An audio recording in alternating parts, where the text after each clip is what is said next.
আমি তাদেরকে ছাড়বো না, কিন্তু একমাত্র বোন বিজলিকে যারা আগুনে পুড়ে মেরে ফেলেছে। সুখে থাকতে ভালো লাগে না, কষ্টের জীবনটা আমার মনে হয় যেন সব থেকে ভালো। অনেক কষ্ট করে বাবাকে মানুষ করেছিলেন।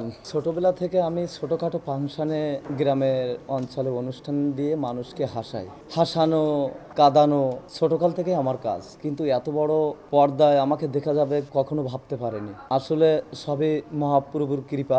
ছোটকাল থেকে কষ্ট, আর আমার জীবনটা সুখে থাকতে ভালো লাগে না, কষ্টের জীবনটা আমার মনে হয় যেন সব থেকে ভালো। অনেক কষ্ট করে বাবাকে মানুষ করেছিলেন, কিন্তু যারা আমার বাবাকে মেরে ফেলেছে, অত্যাচারের বিরুদ্ধে প্রতিবাদ করার জন্য যারা এই যুব সমাজটাকে নষ্ট করে দিয়েছে, তাদের কাউকে আমি ছাড়বো না, কিন্তু একমাত্র বোন বিজলিকে যারা আগুনে পুড়ে মেরে ফেলেছে,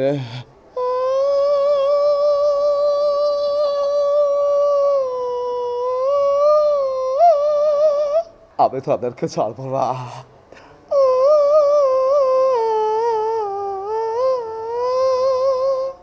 এটা তুই যে আর কত জ্বালাবি। ধন্যবাদ।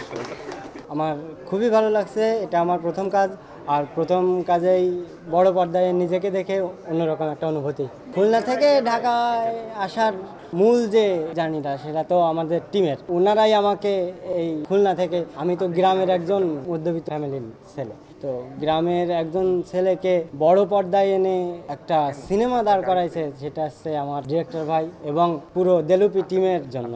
এটা আমার জন্য বড় পাওয়া। দক্ষিণাঞ্চলের মানুষের জীবন যুদ্ধ কেমন, ওই জায়গায় ঘটে যাওয়া কিছু ঘটনা, যেগুলো ওইখানে থেকেই ওইখানের মানুষের সাথে মিশে কিভাবে ওনারা কথা বলে, কিভাবে ওনারা নিজেদের জীবনটা চালাচ্ছে, সেইভাবে মিশে ওনাদের সাথে কথা বলে নিজে অভিনয়টা করার চেষ্টা করেছি আর কি।